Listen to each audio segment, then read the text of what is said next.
అందరూ ఇండస్ట్రీ కలవడానికి వెళ్ళినప్పుడు సైకో గాడిని ఏమయ్యా బాలయ్య తో బాలయ్య నువ్వు నా మ్యాన్స్రం తాగి నన్ను తాగి అసెంబ్లీలో పోయి మాట్లాడతావా?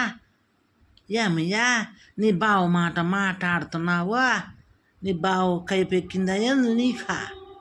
మీ నాయన్ని ఎట్లాగా కూడా చేసింది ఎవరో నీకు తెలీదా? ప్రజలందరికీ తెలుసా? ఈరోజు మా జూనియర్ బాబుని ఏం చేస్తున్నారో మీకు తెలీదా? యో బాలయ్య నీ కూతుర్ని మీ అల్లుడికి ఇచ్చాను నీకు కళ్ళు పైకెక్కిందా అయిందా? లేకపోతే చంద్రబాబు నాయుడు పక్కన ఉన్నామని పెద్ద పొగరా నీకా? మేమంతా చూసినామయ్యా. మీ నాయన సన్న గొప్పోడు, మర్యాద ఉందే, కాపాడుకో. ఆయన పెద్ద ఆయన. నీ బావగాడు మాటిని నాశనం అయిపోక, నీ పేరు చెడగోక.